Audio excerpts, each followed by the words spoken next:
Zero पे, zero x is equal to zero पे हमने चेक किया यहाँ पे, तो वो तो end point of the domain था जैसे यहाँ पे दिख रहा है, उसमें तो कॉन्टिन्यूस हो गया, वन पे डिसकॉन्टिन्यूस हो गया। ठीक है।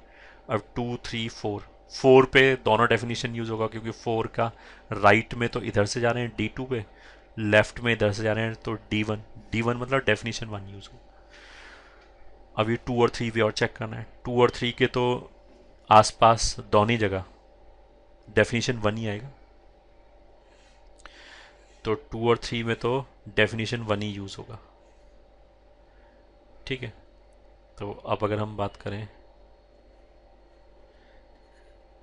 Eight x is equal to two, definition one ही यूज होगा बस, डेफिनेशन। अच्छा, अभी तक तो हम समझाने के लिए इतना बड़ा लिख रहे थे, अगर तुम्हें समझ में आए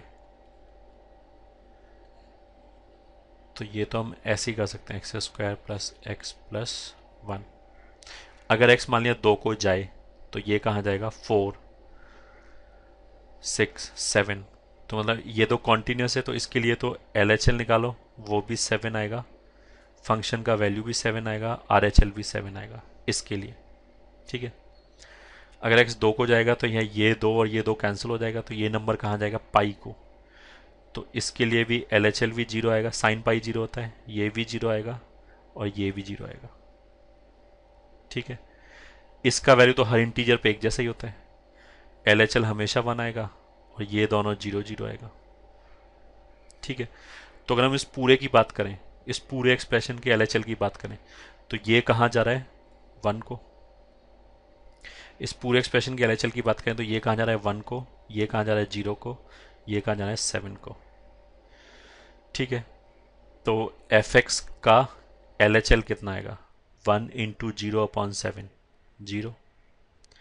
फिर आर एच एल कितना आएगा, आर एच एल में ये वाला जीरो आएगा और ये सेवन को जा, तो zero into zero upon seven, वो भी जीरो।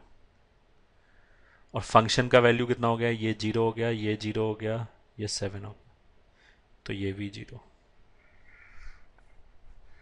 इस वाले केस में बाई चांस क्या हुआ कि L H L R H L function value तीनों ही जीरो आ गया, तो फिर क्या हुआ, at x is equal to two f x is continuous. If you can observe, one पे डिसकॉन्टिन्यूस क्यों हो गया, टू पे कॉन्टिन्यूस, वन पे डिसकॉन्टिन्यूस क्यों हुआ और टू पे कॉन्टिन्यूस क्यों हुआ, उसमें यह है कि जो ये वाले पार्ट हैं ये तो कभी वैल्यू चेंज कर ही नहीं रहे। ठीक है। तीनों ही वैल्यू बराबर आएगा, ऊपर वाले केस में भी और इस वाले केस में भी, इसका वैल्यू अलग अलग आ रहा है, इसमें वन जीरो जीरो आ रहा है। ऊपर वाले केस में क्या हुआ कि जो साइन का वैल्यू आ रहा था वन पे, ये वाला वैल्यू वन आ रहा था। ठीक है। इस वाले केस में क्या हुआ कि जब ये एक्स दो को जा रहा है तो ये दो दो कैंसिल हो गया, तो साइन पाई आ गया, उसकी वजह से इसका वैल्यू जीरो को जाने लग गया। तो फ्रैक्शनल पार्ट एक्स जो पहले लिखा हुआ है उसका वैल्यू भले ही अलग अलग आ रहा है, बट बिकॉज ये जीरो की तरफ जा रहा था तीनों वैल्यू, तो उसने सबको जीरो बना दिया, इसलिए बाई चांस ये तीनों वैल्यू जीरो जीरो जीरो आ गए, इसलिए ये क्या हो गया, कॉन्टिन्यूस हो गया, इसलिए दो पे। अब जब हम तीन पे बात करेंगे तो तीन पे ये sine three pi by to हो जाएगा, थ्री पाई बाई टू हो जाएगा तो ये फिर minus one minus one minus one हो जाएगा ये। ठीक है। तो अगर हम बात करें ना at x is equal to three, तो fractional part of X sine pi by two X and upon X square plus x plus three, ये ठीक है। इसके लिए ये तीनों वैल्यू कहाँ जाएगा, सॉरी ये वन है, three square nine plus three twelve और एक ये थर्टीन, तो ये भी थर्टीन, ये भी थर्टीन, ये भी थर्टीन।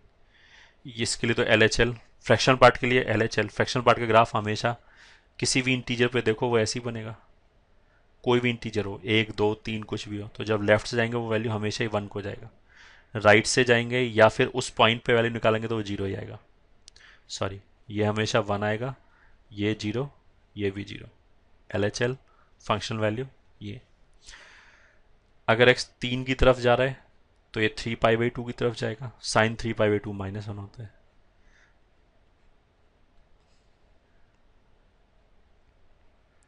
तो इससे पहले वाले केस में तो यहाँ पे क्या हुआ था, साइन तीनों तरफ 0 0 0 को जा रहा था, ठीक है। ये तीनों बार 7 7 7 को जा रहा था, तो फ्रैक्शनल पार्ट ऑफ एक्स का वैल्यू चेंज भले ही हो गया, बट इस साइन ने बचा लिया, इसने पूरे वैल्यू को कहाँ ले गया, 0 की तरफ। तो यहाँ पे क्या हुआ, ये नहीं बचा पाएगा, ये तो अभी भी -1 -1 -1 गया है। तो अगर मैं इसका LHL निकालूं तो ये 1 -1 13। तो अगर मैं LHL निकालूं तो वो आ जाएगा -1/13। अगर मैं RHL निकालूं तो आएगा 0। और अगर मैं फंक्शन का वैल्यू निकालूं 3 पे तो दैट विल ऑल्सो बी 0, इन दोनों 0 की वजह से। तो this implies at x is equals to 3 function is discontinuous, ठीक है।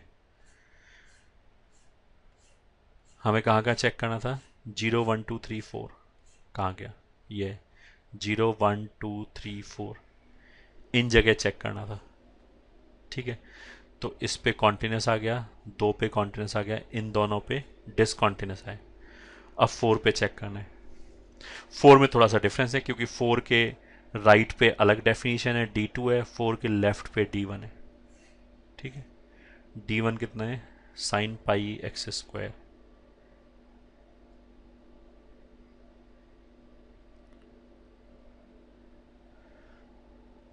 हाँ, तो एक बार और एफ एक्स को लिख लेते हैं। This was fractional part of x into sine pi by 2x whole divided by if x lies between 0 and 4, and this was sin pi x square divided by 2 minus cos pi x if x is greater than 4. 2 minus cos pi x if x is greater than 4 sin pi x square. हाँ, ये definition अब 4 पे check करना है। Equality यहाँ लगा हुआ है, तो वैल्यू भी ऊपर से आएगा एंड LHL भी ऊपर से ही आएगा, ये ठीक है। अब कहाँ पे चेक करें, at x is equal to 4, तो f ऑफ 4 कहाँ से आएगा, ऊपर से। तो इसमें 4 रखा, 0, यहाँ पे अगर 4 रखा तो 2 पाई बन जाएगा, साइन 2 पाई भी 0 होता है, तो ये भी 0। ये हो जाएगा 4 इंटू 4 16 20 21, तो ये कितना हो गया, 0, ठीक है। अगर LHL निकालेंगे, लेफ्ट हैंड लिमिट निकालेंगे, तो वैसे आएगा limit x is tending towards 4 minus fractional part of x into sine pi by 2x whole divided by x square plus x plus 1, ठीक। तो फिर इसका वैल्यू तो 1 को जाएगा, किसी भी इंटीजर पे, जैसे 4 इंटीजर है उस पर LHL निकालेंगे तो फ्रैक्शनल पार्ट का वैल्यू कहाँ जाएगा, 1 को। साइन में क्या होगा, अगर ये 4 हो गया तो ये 2 पाई हो गया, ये 0 को जा रहा है, ये 1 को जा रहा है, और ये तो 21 को ही जाएगा। तो ऐसे हो गया, एक 1 को जा रहा है इंटू दूसरा 0 को जा रहा है, और जो डिनोमिनेटर है वो 21 को जा रहा है, तो ये पूरा वैल्यू कितना आ गया, 0। तो LHL भी कितना आ गया, 0। अब बात कर लेते हैं RHL की, that is limit x is tending towards 4 plus 4 के राइट में तो ये डेफिनेशन है, तो इस बार ये यूज होगा, sine pi x square upon 2 minus cos pi x, ठीक है। ये देख लिया वैल्यू। सबसे पहले इस लिमिट को निकालना है, तो सबसे पहले तो हम क्या देखेंगे कि इसको निकालने की ज़रूरत है भी या नहीं है, मतलब कि ये इनडिटर्मिनेंट फॉर्म है या नहीं है। तो अगर x 4 को जा रहा है तो ये कहाँ जाएगा, 16 को, तो 16 पाई को जाएगा। तो 16 पाई, साइन में तो पाई का मल्टीपल 0 को जाएगा, तो ये कहाँ जाएगा, 0 को। कॉस में अगर इवन मल्टीपल ऑफ पाई है तो वो 1 को जाएगा, तो 2 माइनस 1 ये कहाँ जाएगा, 1 को। तो वैल्यू कैसे आ रहा है, 0 अप्रोचिंग अपॉन 1 अप्रोचिंग, तो ये तो कोई इंडिटर्मिनेंट फॉर्म नहीं है बाई चांस। तो ये तो वैल्यू 0 हो गया। तो इस क्वेश्चन में क्या हुआ, फंक्शन का वैल्यू कितना आया 0, LHL कितना आया 0, RHL कितना आया 0। तो यहां से तो हमें क्या पता लगा, function is continuous at x is equal to 4। ठीक है, बस क्वेश्चन खत्म, सोल्यूशन खत्म। मतलब था क्या वैसे क्वेश्चन में, क्वेश्चन में हमें इफेक्टिवली पहले तो हमने ये चेक किया कहाँ कहाँ चेक करना है। तो उसमें हमारे 5 पॉइंट आइडेंटिफाई हुए, x इज इक्वल टू 0 1 2 3 4। हमें पता लगा इन 5 पॉइंट्स पे कॉन्टिन्यूटी चेक करना है। इन 5 पॉइंट्स में से जब हमने चेक किया तो 0 पे, 2 पे एंड 4 पे तो कॉन्टिन्यूस आ गया, 1 एंड 3 पे डिसकॉन्टिन्यूस आ गया। ठीक है, तो इस फंक्शन का डोमेन क्या है, 0 से लेके इन्फिनिटी तक। तो 0 से लेके इन्फिनिटी तक हर पॉइंट पे function is continuous except at x is equal to 1 and 3। तो अगर मेरे को पूरा आंसर लिखने के लिए बोला जाए तो I will say something like this only.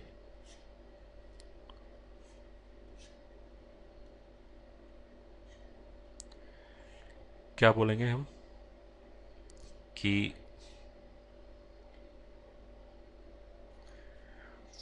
For all x belonging to 0 to infinity fx is continuous, ठीक है, except at points x is equals to 1 and x is equals to 3। ये ठीक है, where it is discontinuous, मतलब इन points पे discontinuous, बाकी सब जगह कॉन्टिन्यूस। ठीक है, I hope you have understood.